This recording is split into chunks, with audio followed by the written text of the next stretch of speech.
আসসালামু আলাইকুম। প্রিয় দর্শক, রাজনীতিতে একটা নতুন ধরনের চিন্তা, নতুন ধরনের মেরুকরণ যেন আমরা লক্ষ্য করছি। সেই মেরুকরণ ভোট নিয়ে যেরকম হচ্ছে, যে ভোটের কি মেরুকরণ হবে, কোন ভোট কোন দিকে যাবে, এই আলোচনা যেমন হচ্ছে, তেমনি হচ্ছে যে আন্তর্জাতিক অঙ্গনে অথবা আমাদের আঞ্চলিক রাজনীতিতে আমরা কোথায় কে অবস্থান করছি সেই বিষয়ে।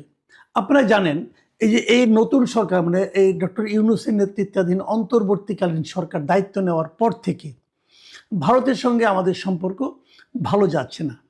ভালো যাচ্ছে না মানে না বলে বরং এভাবে বলা যায় যে ভারতের সঙ্গে আমাদের সম্পর্ক এই যাবৎকালে সবচেয়ে কম ভালো যাচ্ছে, সবচেয়ে খারাপ যাচ্ছে। এতটা খারাপ সম্পর্ক আমি এর আগে কখনো দেখিনি। যতটা না আসলে খারাপ, তার চেয়ে বেশি যেন আলোচনায় খারাপ, তার চেয়ে বেশি যেন কথাবার্তায় এক ধরনের বৈরিতা। ওকে পছন্দ করছে না। ভারতের মিডিয়াগুলো আমাদের ব্যাপারে নানা ধরনের বিদ্বেষমূলক কথাবার্তা ছড়াচ্ছে, আমাদের মিডিয়াগুলো কম যাচ্ছে না। তো এই যখন পাল্টাপাল্টি অবস্থা, সেই অবস্থার মধ্যে আমাদের একটা নির্বাচন এসে গেছে, একদম কানের কাছে চলে এসেছে। আর 1 মাস 10 দিনের মতো আছে ধরা যাক। এই সময় যে ঘটনা সবচেয়ে ইতিবাচক, আমরা এর আগে কিন্তু দেখেছি, আগেও বলেছি আমরা, যে ভারতের পক্ষ থেকে বলা হয়েছে যে তারা একটা নির্বাচিত সরকারের সঙ্গেই সম্পর্কটা ইজি হবে, এরকম একটা কথা তারা বলেছে। যে এখন আমাদের সঙ্গে যেরকম ভিসা নিয়ে গণ্ডগোল, ভিসা দেওয়াই হচ্ছে না, আমাদের ভিসা অফিস ওখানে বন্ধ হয়ে গেছে, আবার এখানে ওদের ভিসা অফিস মাঝে মাঝে বন্ধ হয়, মাঝে মাঝে খুলে, কোথাও কোথাও ভিসা অফিস তারা সরিয়ে নিচ্ছে। এই যে ঘটনাগুলো ঘটছে, এগুলো একটা নির্বাচিত সরকার আসার পর নর্মাল হবে, এ ধরনের ইঙ্গিতপূর্ণ কথাবার্তা আমরা ভারতের পক্ষ থেকে শুনেছি। তো এখন তো নির্বাচিত সরকার ঘনিয়ে আসছে, 1-1.5 মাস পরে তো আমাকে নির্বাচিত সরকার পাবো। তখন কি হবে? তখন ভারতের আচরণ আমাদের প্রতি কেমন হবে?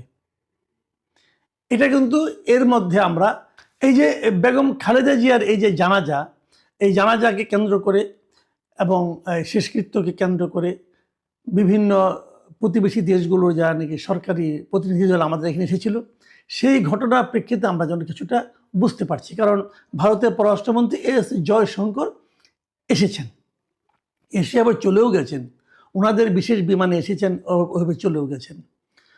কিন্তু তার এই আশাটা কিন্তু খুব একেবারে মানে আপনার কেবলই সৌজন্যমূলক আশা আমি কিন্তু তা মনে করি না। এখানে কিছু একটা ইঙ্গিত যেন রয়ে গেছে ভারত সরকারের পক্ষ থেকে।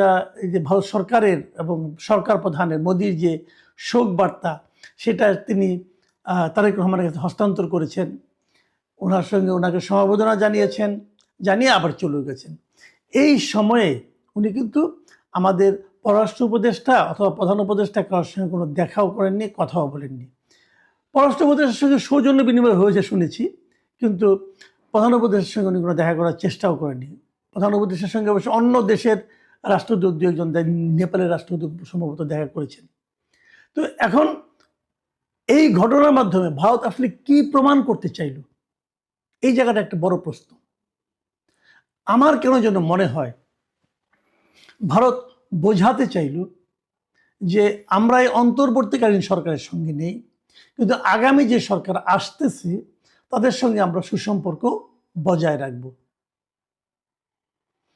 কিন্তু এটা বোঝানোর মাধ্যমে তারা আসলে কি লাভ করলো জানি না। আমাদের দেশের মানুষের কাছে কি বার্তা পৌঁছলো? আমাদের দেশের লোক, সরকারে যেই থাক না কেন, সেই সরকারের সঙ্গে আমার সম্পর্ক যত খারাপই হোক না কেন, অথবা আমাদের অন্তর্বর্তীকালীন সরকার নিয়ে আমি জনগণ হিসেবে আমার সঙ্গে অন্তর্বর্তী সরকারকে আমি যতই কম পছন্দ করি না কেন, আমি কিন্তু এইটাকে ভালোভাবে নেব না যে আমার সরকারকে ভিন্ন একটা দেশের পররাষ্ট্রমন্ত্রী এসে ইগনোর করলো অথবা কম গুরুত্ব দিল। এটা কিন্তু আমরা ভালোভাবে নেব না। আমি তো অন্তর্পক্ষে নিইনি, আমি জয়শঙ্করের এই আচরণটাকে পছন্দ করিনি। আমার কাছে আমি মনে করতাম ভালো হতো যদি উনি প্রধান উপদেষ্টার সঙ্গে দেখা করতে চাইতেন, অথবা আমাদের পররাষ্ট্র উপদেষ্টার সঙ্গে দেখা করতে চাইতেন, অথবা দেখা করতেন, একটা বৈঠক করতেন আধা ঘন্টার, কোনো সমস্যা তো ছিল না। কিন্তু উনি করতে চেয়েছেন, এই ধরনের কোনো সংবাদ আমরা পাইনি। এর মধ্যে আমাদের পররাষ্ট্র উপদেষ্টা একটা প্রেস ব্রিফিং করেছেন, সাংবাদিকের সঙ্গে কথা বলেছেন, তখন এই প্রসঙ্গগুলো এসেছিল। এবং উনিও কিন্তু বলেননি যে জয়শঙ্করের পক্ষ থেকে কোনো ধরনের আগ্রহ দেখানো হয়েছিল।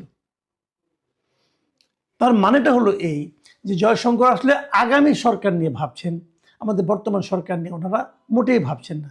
এটা আমি একজন পাবলিক হিসেবে অথবা আপনার কাছে যতটাই খারাপ লাগুক না কেন, এটাই হলো বাস্তবতা।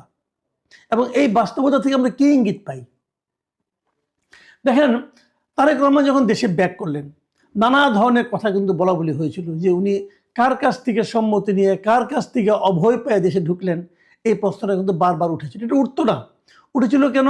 যে তার আগে তারেক রহমান নিজেই একটা ফেসবুকে একটা পোস্ট দিয়েছিলেন যে ওনার দেশে আসা না আসাটা ওনার একার ইচ্ছার উপর নির্ভর করে না। এবং ওই পোস্টটা আমি মনে করি ওনার রাজনৈতিকভাবে খুবই একটা ভুল পোস্ট ছিল। কারণ ওটার পরেই মানুষ কিন্তু ভাবতে শুরু করলো, তাহলে উনি কার কাছ থেকে পারমিশন নিয়ে আসতেছেন? আমেরিকার কাছ থেকে, নাকি রাশিয়ার কাছ থেকে, নাকি চীনের কাছ থেকে, নাকি ইন্ডিয়ার কাছ থেকে? এই প্রশ্নটা কিন্তু অনেকে করেছেন। এবং তারপরে যখন উনি আসলেন তখন এই প্রশ্নটা আরও জোরালো হলো। এবং এখন যখন জয়শঙ্কর এসে ওনার সঙ্গে দেখা করলেন, তখন মানুষের মনে কিন্তু এই ধারণাটা আসলো যে তাহলে কি ভারতের কাছ থেকে পারমিশন নিয়ে উনি ঢুকলেন? এই প্রশ্নটা কিন্তু অন্য সময় হলে আসতো না। যদি জয়শঙ্করের এই সফর রাষ্ট্রীয় সফরের মতো হতো তাহলে কিন্তু এই প্রসঙ্গটা আসতো না। কিন্তু এলো তো। এখন এটা কি ইন্ডিয়া ইচ্ছা করে এই কাজটা করলো? হতে পারে, কিন্তু আমি জানি না, আমি বলতে পারবো না। আমি জাস্ট প্রশ্নগুলো করছি, আমার সন্দেহগুলো আমি তুলছি। ইন্ডিয়া কি ইচ্ছা করেই করলো? তার মানে কি ইন্ডিয়া কি বোঝাতে চাইলো যে আমরা অনেক কিছুই নিয়ন্ত্রণ করতে পারি? দেখুন, ভারত নিয়ে আরও কিছু প্রসঙ্গের মধ্যে উঠেছে, এটা আমি কালকেও বলেছিলাম। জামাতের আমিরের সঙ্গে ভারতের একটা ভারতের একজন কূটনীতিবিদ তার সঙ্গে দেখা করেছিলেন, সৌজন্য সাক্ষাতের মতো ছিল। ওরা তখন মাত্র অপারেশন হয়েছিল, বাইপাস অপারেশন, তখন ওনাকে দেখতে গিয়েছিলেন তিনি। এবং উনি বলেছিলেন যেন এটা নাকি বাইরে যেন প্রচার করা না হয়।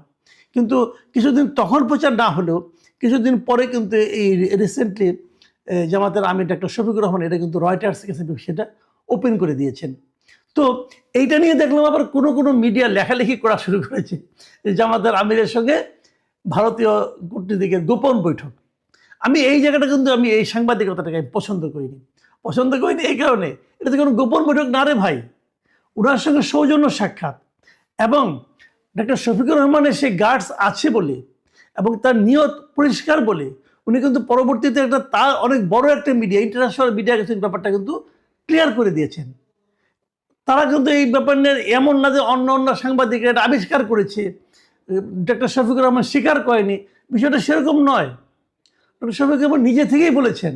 কাজেই এটাকে গোপন বৈঠক বলার আমি কোনো গুরুত্ব দেখি না আর কি। এটা একেবারেই আমি মনে করি যে এটা খুব ভালো সাংবাদিকতা নয়।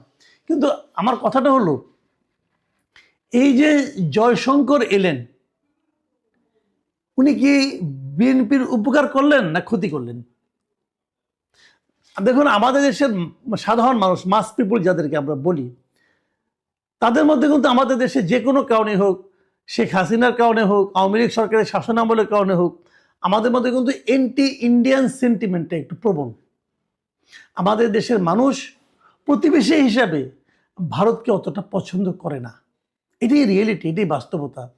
এখন সেই দেশের পররাষ্ট্রমন্ত্রী যদি কেবলমাত্র তারেক রহমানের কাছে আসেন, সেটার কিন্তু একটা ভিন্ন বার্তা সাধারণ মানুষের কাছে যেতে পারে। সে বিচারে আমি মনে করি যে আগামী যে ভোট হতে যাচ্ছে, সেই ভোটের হিসাবে, ভোটের সমীকরণে সম্ভবত জয়শঙ্করের আগমন এবং যেভাবে আগমন, সেটা বিএনপির জন্য কোনো বাড়তি মাইলেজ যোগ করবে না, বরং একটু বিএনপিকে বেকায়দায় ফেলতে পারে।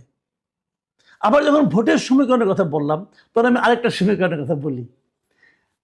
অনেকে এমনও বলছিলেন আমাকে যে এনসিপি যখন জামাতের সঙ্গে যুক্ত হলো, তো জামাতের কোনো লাভ হলো কিনা? আমি মনে করি হয়নি, একেবারেই হয়নি। জামাতের হিসাবটাতে বরং আরও জামাতের জন্য ঝামেলা বাড়লো। কারণটা আমি বলি। দেখুন, সারা দেশে গত বছরের 5ই আগস্টের পরে অনেক জায়গায় কিন্তু আওয়ামী লীগের নেতাকর্মীদের বিরুদ্ধে গণহারে মামলা হয়েছে, এবং তার সবই রাজনৈতিক মামলা। দু একটা ঘটনা হয়তো আছে, কিন্তু সেই ঘটনার প্রেক্ষিতে যাদেরকে 100, 200, 300, 700 লোককে আসামি করা হয়েছে, এগুলি সবই রাজনৈতিক বিচারে। এই সমস্ত রাজনৈতিক মামলার কারণে বিএনপির উপর কিন্তু আওয়ামী লীগের লোকজন একটু ক্ষুব্ধ ছিল। এই সময় বিভিন্ন জায়গায় জামাতের লোকজন কিন্তু আওয়ামী লীগের লোকজনকে এক ধরনের সাপোর্ট দিয়েছে, প্রোটেকশন দিয়েছে। এর মাধ্যমে জামাতে তো আশা করেছে তাহলে আগামীতে তারা আওয়ামী লীগের ভোটগুলো পেতে পারে। এই আশাটা কিন্তু একদম অমূলক না, একদম অমূলক না। কিন্তু আমি মনে করি, আমার ধারণা, যে এনসিপির জামাতের সঙ্গে যুক্ত হওয়াতে সেই যে আশাটা তাদের ছিল সেটা একটু কমে যাবে। আমি আপনার কারণটা বলি। আওয়ামী লীগের রাজনীতি এই মুহূর্তে কিন্তু বাংলাদেশে স্থগিত। আওয়ামী লীগ ইলেকশন করতে পারবে না, নৌকা মার্কার কোনো প্রতীক ব্যালট পেপারে থাকবে না। তো আওয়ামী লীগকে যে স্থগিত করা হয়েছে রাজনৈতিক কর্মকাণ্ড সাংবিধানিক আপনার একটা প্রশাসনিক অর্ডারের মাধ্যমে, সেই স্থগিত এর করণের ব্যাপারে সবচেয়ে বড় ভূমিকা রেখেছে কারা? অনেকে হয়তো বলবেন জামাতের ভূমিকা ছিল, হ্যাঁ হয়তো বা ছিল, কিন্তু প্রকাশ্যে কার ভূমিকা সবচেয়ে বেশি ছিল? এনসিপির ভূমিকা। এনসিপি, হাসনাত আবদুল্লাহ, এদের ভূমিকা ছিল সবচেয়ে প্রবল। কাজেই আওয়ামী লীগ আজকে যে রাজনীতি করতে পারছে না, আওয়ামী লীগে যে রাজনৈতিক কর্মকাণ্ড স্থগিত করা হয়েছে, এর পেছনে আওয়ামী লীগের লোকজন কিন্তু প্রধানত দায়ী করে এনসিপিকে। তো যাকে সেটা রাজনীতি করতে না পারার প্রধান কারণ হিসেবে দায়ী করছে, সে যখন আবার জামাতের সঙ্গে যে যুক্ত হচ্ছে, তো এই জন্য কিন্তু জামাতের প্রতি আওয়ামী লীগের সিম্প্যাথি বাড়বে না, বরং কিছুটা কমবে, অথবা জামাতের প্রতি ভরসা কিছুটা কমবে। আবার উল্টো দিকে এনসিপি জামাতের সঙ্গে যুক্ত হওয়ার কারণে, জামাতের সঙ্গে মানে জামাতের জোটে যুক্ত হওয়ার কারণে অনেকে যে আগে থেকে যে প্রচলিত